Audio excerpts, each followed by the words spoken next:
This is the Music Halls of Fame podcast.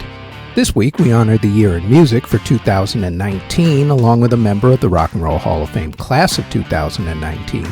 We also look at the case for putting MC5 into the Rock and Roll Hall of Fame, plus our Spotlight Museum is the Patsy Cline Museum in Nashville, Tennessee.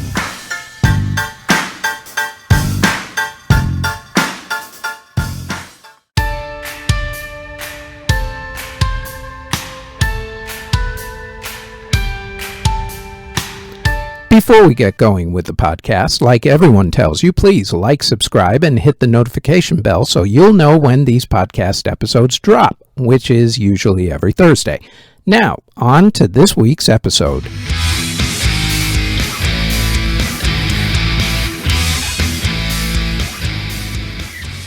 The year was 2019. In music, the R. Kelly documentary, Surviving R. Kelly, helped to finally bring sex abuse charges against the singer. The Michael Jackson documentary, Leaving Neverland, created a firestorm of backlash against the late singer, causing radio stations to drop his songs, only to then put them back on the air a few months after the documentary aired. Cancel culture has a very short lifespan and attention span sometimes. Meanwhile, singer and actor Jussie Smollett reported that he was attacked by two white men who hurled racial epithets against him while in Chicago, Illinois.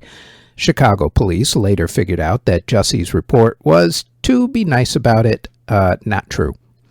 A report in the New York Times magazine finally revealed that a 2008 fire on the Universal Studios backlot in Los Angeles, California, not only destroyed the original Back to the Future set, but also destroyed a warehouse that held a lot of master copies of very famous songs and albums that can never be replaced.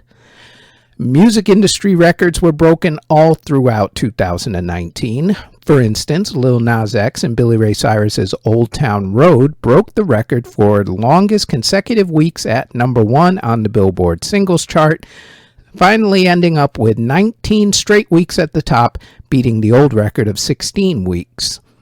After first appearing on the charts in 1994 and after a change in Billboard magazine's chart rules allowing Christmas music to be included on the Top 100 singles chart, Mariah Carey's modern-day Christmas classic All I Want for Christmas Is You finally hit number one on the Billboard singles chart. It broke several records, including slowest climb to number one with 35 chart weeks, longest number of years between its debut and hitting number one at 25 years. It also became the last number one song of the 2010s and the first number one song of the 2020s, and in doing so, it made Mariah the first artist to have a number one song in 4 separate decades. Bands that formed in 2019 included Everglow, Dice, Sunday Service, Simple Creatures, and Boys World. Bands that broke up before their inevitable reunions or announced their hiatus included DNCE, Fifth Harmony, One Direction, Fun, The Muffs, Boyzone, Slayer, Spandau Ballet, Prophets of Rage, and Toto. Roxette, Linkin Park, The Cranberries, and the Divinyls all disbanded due to the deaths of their popular lead singers. Bands that reformed in 2019 included Alpha Beat, Bauhaus, Bikini Kill, The Black Crowes, Heart, The Jonas Brothers, Men at Work, My Chemical Romance, Rage Against the Machine, Stereolab, Supergrass, and the Pussycat Dolls. Major musical deaths in 2019 included Eddie Money, James Ingram, Keith Flint of The Prodigy, Doris Day, Chuck Barksdale of the Dells, Leon Redbone, Rick Ocasek of the Cars, producer Busby, Peter Tork of the Monkees, Bushwick Bill of the Ghetto Boys, drummer Hal Blaine, Dick Dale, Nipsey Hussle, Juice WRLD, Dr. John, South African musician Johnny Clegg, Marie Fredriksson of Roxette, drummer Ginger Baker, K-pop singer Gu Hara, bossa nova singer João Gilberto, Daryl Dragon, the captain in The Captain and Tennille, pianist Andre Previn, opera singer Jesse Norman, Phil McCormick of Molly Hatchet, and Art Neville. As far as the albums of 2019 went, Taylor Swift's Lover was the biggest selling album of the year. Other big albums came from the A Star Is Born soundtrack, BTS, Harry Styles, Madonna, the Backstreet Boys, the Jonas Brothers, Tool, Post Malone, Queen's Bohemian Rhapsody soundtrack, and the reissue of the Beatles classic Abbey Road. The biggest singles of the year were Lil Nas X and Billy Ray Cyrus's Old Town Road, Ariana Grande's Thank You Next, and also her song Seven Rings, Post Malone and Sway Lee's Sunflower, Shawn Mendes and Camila Cabello's Señorita, Lizzo's Truth Hurts, Jonas Brothers' Sucker, Halsey's Without Me, Travis Scott's Highest in the Room, Louis Capaldi's Someone You Loved, Selena Gomez's Lose You to Love Me, Post Malone's Circles, and The Weeknd's Heartless. Country music had a major controversy about what exactly a country music song was. Lil Nas X's Old Town Road was originally a #1 song on the country music charts until Billboard magazine decided that the country trap song wasn't really country enough, quote unquote. Then Blanco Brown's the song The Get Up did the exact same thing. And the conversation about what type of music was country and who was country, usually surrounding the question about whether more black country artists can be successful in country music, is a conversation that actually continues to this very day. The biggest country music albums in the meantime included Jason Aldean's 9, Cody Johnson's Ain't Nothing to It, Florida Georgia Line's Can't Say I Ain't Country, Thomas Rhett's Center Point Road, Tyler Childers' Country Squire, Luke Combs' The Prequel, Blake Shelton's Fully Loaded God's Country, George Strait's Honky Tonk Time Machine, Maren Morris's Girl, and the Highway Women's self-titled album. The biggest country music songs included Luke Combs' songs Beautiful Crazy, Beer Never Broke My Heart, and Even Though I'm Leaving. Also, Blake Shelton's God's Country, Blanco Brown's The Get Up, Marshmello and Kane Brown's One Thing Right, Morgan Wallen's Whiskey Glasses, Brett Young's Here Tonight, Chris Lane's I Don't Know About You, and Luke Bryan's Knocking Boots. Yes, he had a song called Knocking Boots. Country. What are you going to do?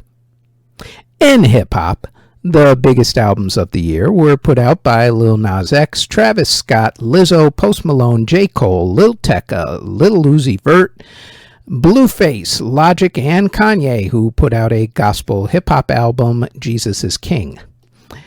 In singles, Lil Nas X's Old Town Road was one of the biggest songs of the year, with his follow-ups Panini and Futsal Shuffle 2020 going top 5. Post Malone also had a good year with 4 songs that hit the top 3 on the charts: Circles, Sunflower, Wow, and Goodbyes. Other big songs were Travis Scott's Highest in the Room, Lizzo's Truth Hurts and Good as Hell, Cardi B and Bruno Mars's Please Me, J. Cole's Middle Child, and Lil Tecca's Ransom. Dance music was so diverse in 2019 that not one song spent more than 1 week at the top of the Billboard Dance Club Play chart. This was also the last full year of the chart for a couple of years, as the COVID-19 pandemic and the subsequent lockdowns of all entertainment venues meant that there was no need for the chart for most of 2020 and also for 2021. After all, no clubs, no club play. Having said that, though, songs by the usual pop and hip-hop dance artists made it to the top, like Jennifer Lopez, Katy Perry, Ariana Grande, and Ava Max. Some of these artists were a little on the head-scratching side. For instance, Sting and Mark Ronson also made the top of the club play chart. As far as the more quote-unquote legit EDM artists went, some of the most popular songs included Chris Lake's Stay With Me, Peggy Gou's Starry Night, Sophie Tucker and Juice Mirumba, Fisher's You Little Beauty, and Major Laser's Can't Take It With You. The biggest Latin artist of 2019 was Bad Bunny. Other big Latin artists were Ozuna, Anuel AA, J Balvin, Luis Fonsi, Aventura, Sek, Farruko, Daddy Yankee, Pedro Capo, Romeo Santos, Jay Cortez, and Taney. Musical movies that opened in 2019 included Rocket Man, Wild Rose, Yellow Rose, the live-action version of Disney's Aladdin, Frozen 2, the CGI version of Disney's The Lion King, Yesterday, Blinded by the Light, Judy, and Cats, which was universally panned. Musicals or revivals of musicals that opened in 2019 included Hadestown, Tina, the Tina Turner musical, Tootsie, Moulin Rouge, Kiss Me Kate, Beetlejuice, and Oklahoma. In awards for the music of 2019, the year will be remembered as the year of Billie Eilish, as the singer had the second biggest album of the year and broke records all year, becoming the first artist who was born in the 21st century to have a #1 song and a #1 album on the Billboard charts. At the Grammy Awards for the music of 2019, Billie, along with her producer brother Phineas, grabbed the big 4 major awards at the same ceremony. Billie became the first female and second person to pull off that feat since Christopher Cross did it back in the 1980s. Billie won Album of the Year for When We All Fall Asleep, Where Do We Go?, Song and Record of the Year for Bad Guy, and Best New Artist. At the American Music Awards, Taylor Swift won Artist of the Year. At the Billboard Music Awards, Post Malone won Artist of the Year during a ceremony that actually got pushed into late 2020 because of the pandemic. Usually, that ceremony would be held early in 2020 for the music of 2019. But then the pandemic hit right when the ceremony was going to happen, so they pushed it until very late. At the MTV Video Music Awards, Video of the Year went to Taylor Swift's You Need to Calm Down. Lizzo won Album of the Year for 'Cause I Love You, and Chris Brown and Drake won Best Song for No Guidance at the Soul Train Music Awards. Billie Eilish, Taylor Swift, Shawn Mendes, and Blackpink won the music categories at the People's Choice Awards. At the Eurovision Song Contest that was held in Tel Aviv, Israel, Dutch entry Duncan Lawrence won with the song Arcade. Garth Brooks won Entertainer of the Year at the Country Music Association Awards, and Carrie Underwood won Entertainer of the Year at the Academy of Country Music Awards. Dave won Best British Album for Psychodrama, and Lewis Capaldi won Best Song for Someone You Loved at the Brit Awards. Alicia Cara won Best Album for The Pains of Growing, while Camila Cabello and Shawn Mendes won Best Song for Señorita, and Shawn Mendes won Artist of the Year at the Juno Awards. Dean Lewis won Album of the Year for A Place We Knew, and Guy Sebastian won Single of the Year for Choir at the ARIA Music Awards. At the Tony Awards, Hadestown won Best Musical, and Oklahoma won Best Revival of a Musical. The Pulitzer Prize for Music was won by Ellen Reed for Prism. Musically at the Academy Awards, Elton John and Bernie Taupin won Best Song for I'm Gonna Love Me Again from Rocket Man, and the movie Joker won Best Original Score. Dave won the Mercury Music Prize for his album Psychodrama. The 2019 Rock and Roll Hall of Fame induction ceremony took place on March 29th at the Barclays Center in Brooklyn, New York. That year, the hall inducted the Chantel's Maybe, the Champs' Tequila, Barrett Strong's Money, That's What I Want, the Isley Brothers' Twist and Shout, the Shangri-La's Leader of the Pack, and the Shadow of Night's Gloria into the singles category, which was a category that has been on and off rather sporadically over the last 5 years or so. And in the performers category, the hall inducted Janet Jackson, Stevie Nicks, Radiohead, Roxy Music, The Cure, The Zombies, and this next group.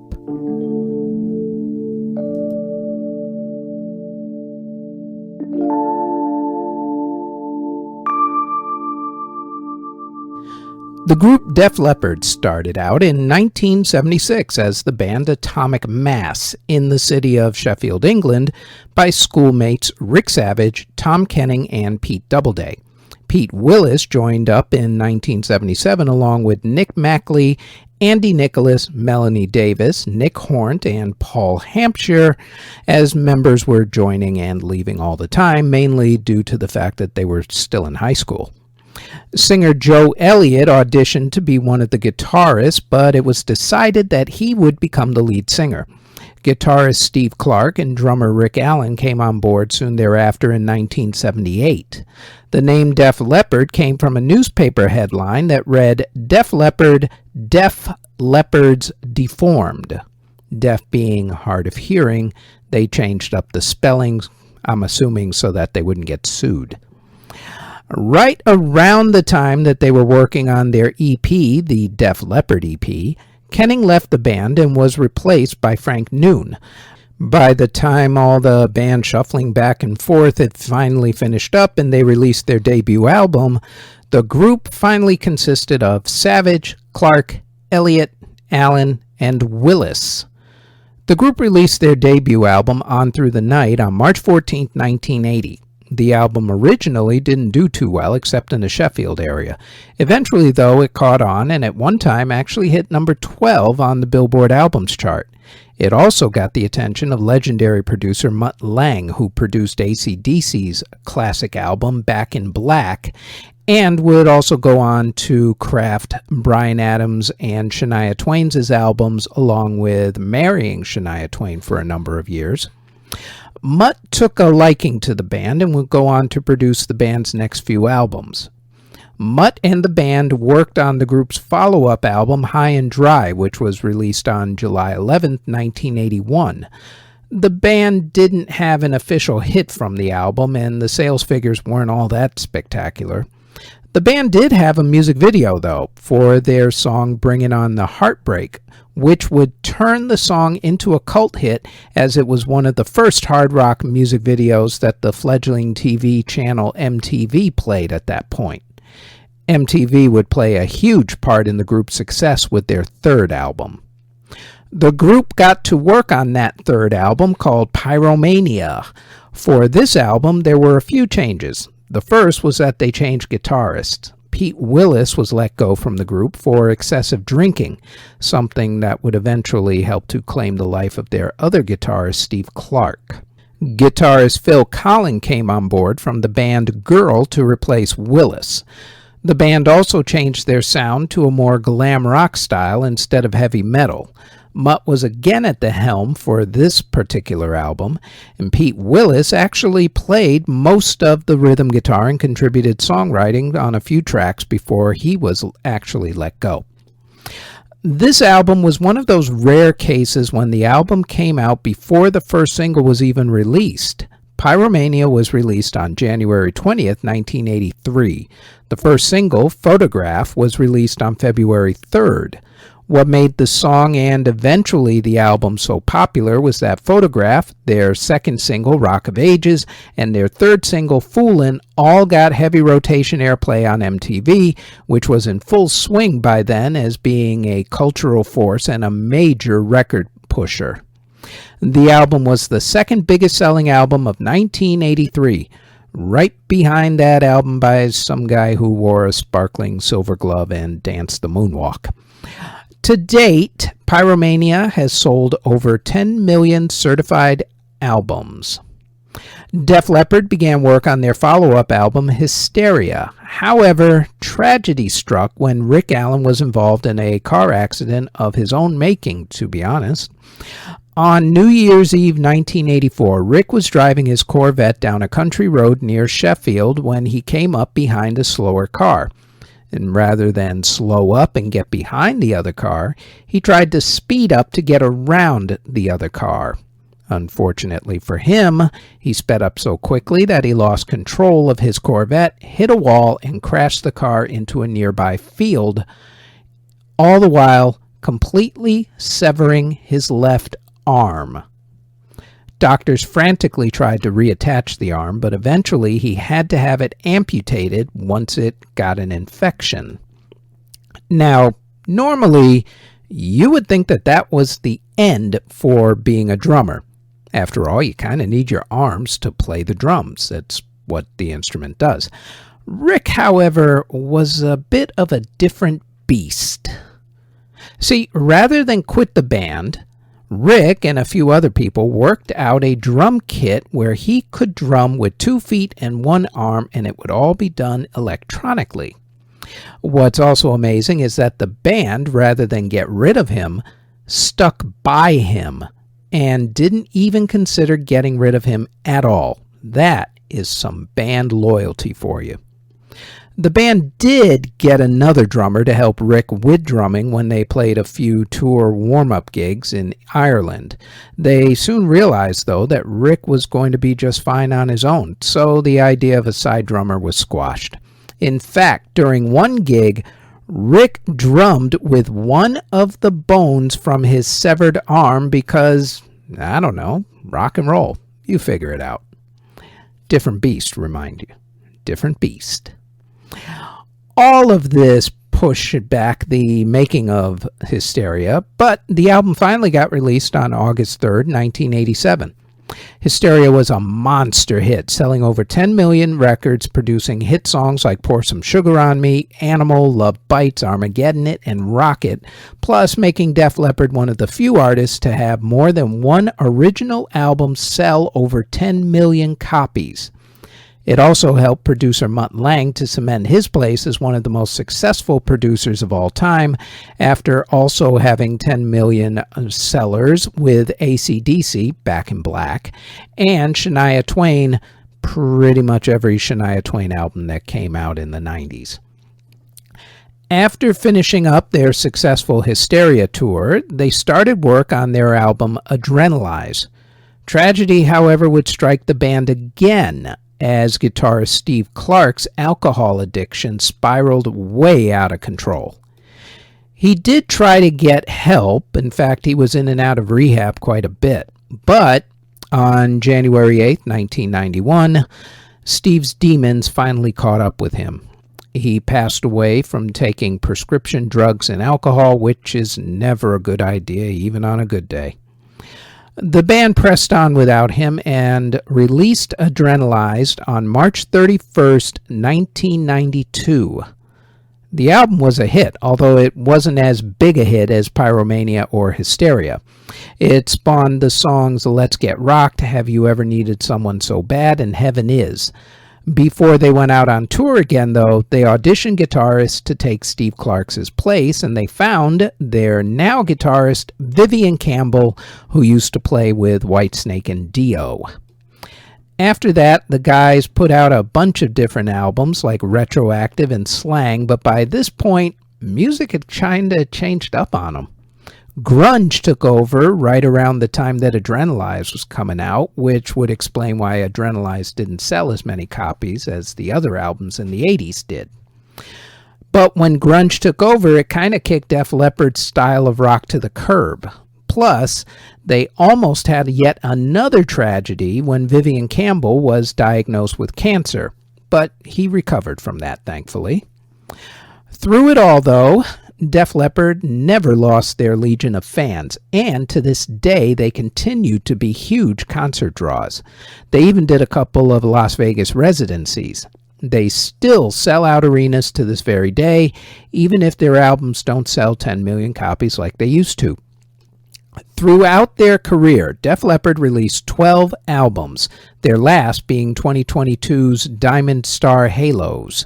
They've been nominated for 7 American Music Awards, winning 2 in 1989. They were nominated for 6 MTV Video Music Awards, although they shockingly never won one. To date, they have not been nominated for a Grammy Award, although they really should have in the 1980s, one would figure. Okay, so the critics don't love them. Doesn't matter. They've sold over 100 million records, and they've been called the 31st greatest hard rock artist, according to VH1.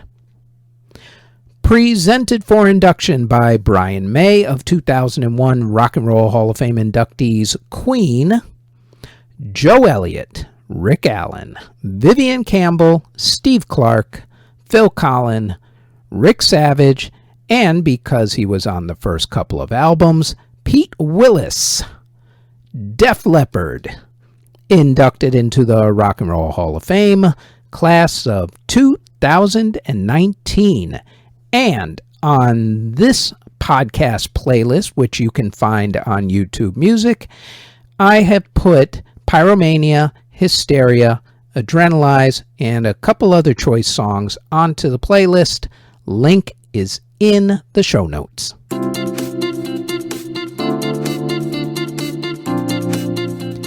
Before we go any further, we'd like to tell you about our other podcast, the Music History Today podcast, where we go over the events, music releases, births, and passings for that day in music history.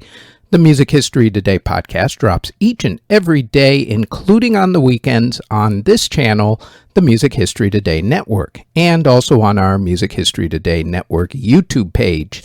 Now, back to the Music Halls of Fame podcast.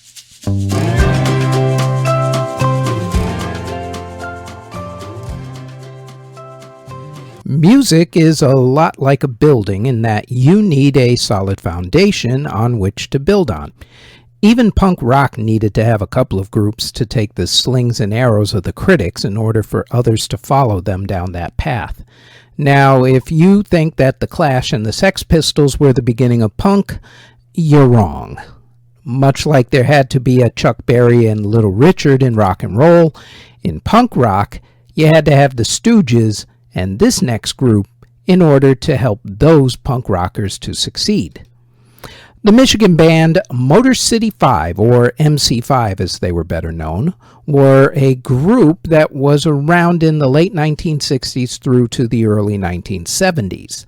They first burst onto the scene in 1969 to critical acclaim. The classic lineup consisted of Fred Sonic Smith, Rob Tyner, Wayne Kramer, Michael Davis, and Dennis Thompson. The problem with them and the Stooges, to a certain extent, was that they were years ahead of their time. In the counterculture movement, even their left of center, hell, left of left politics, didn't really sit too well with flower power, so they were tossed aside.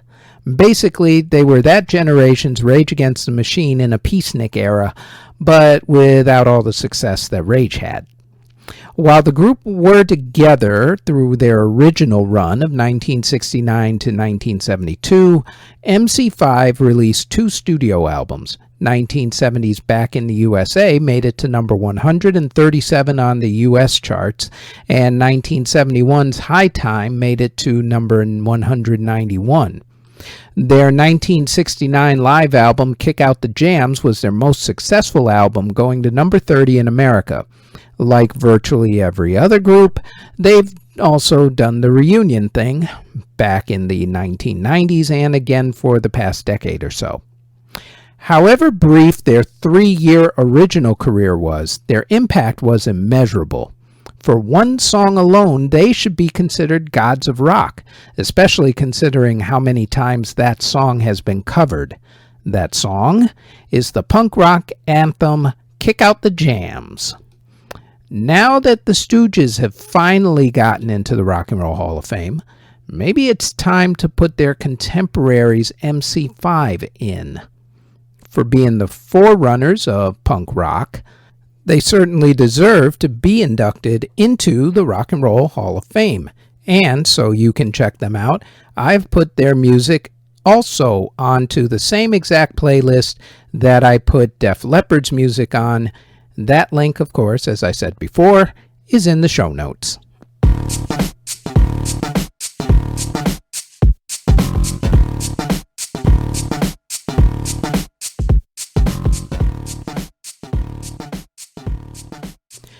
In Nashville, Tennessee, stands the Country Music Hall of Fame. About 2 blocks over from there, at 119 3rd Avenue South, stands the Johnny Cash Museum, which was started by Shannon and Bill Miller. The couple had always wanted to start another museum of memorabilia in honor of another country music legend, but didn't have the opportunity until a sad event happened.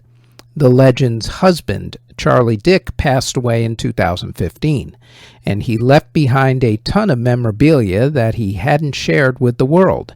Shannon and Bill got the items, and on the second floor of their Johnny Cash Museum, created a museum for that legendary artist, Patsy Cline. At the Patsy Cline Museum, you can find many items from her life, including handmade cowgirl costumes that she wore during her show and a recreation of her dining room. The Patsy Cline Museum is open 7 days a week from 9 a.m. to 7 p.m., but closed on Thanksgiving and Christmas. Tickets are $21.95 for adults and $17.95 for kids ages 6 through 15. There are $1 discounts for AAA members, military members, seniors, and students with ID. Kids under 5 are free with adult admission. However, that $1 discount is only available when purchasing the tickets on site, not online. As always, check with the museum's website before you go for updated hours and ticket prices, and patsymuseum.com is their website, and I will throw that website into the show notes. No one knew it at the time, but a young woman who was on TV the night of January 21st, 1957, would go on to become a country music icon, and it took a reality TV show to do it. Back in the 1940s and 50s, Arthur Godfrey was the Dick Clark, or Ryan Seacrest these days, of television. He had a bunch of shows, both on radio and TV, and was a household name. And one of his shows was called Arthur Godfrey's Talent Scouts, where amateur entertainers would get their break. It was a contest show, basically. People would go on, do their performances, and the audience would pick the winner. Think of it as American Idol before there was such a thing. Now, in order to be on the show, you had to audition. Some people who were deemed not worthy enough to be on the show included Buddy Holly and Elvis Presley. Go figure. That does not, however, detract from the show's track record. Their list of soon-to-be stars who got their start on the show included Tony Bennett, Pat Boone, Lenny Bruce, the comedian, and Marilyn Horne. On January 21st, 1957, a young woman from Winchester, Virginia went on the show and performed the song Walking After Midnight.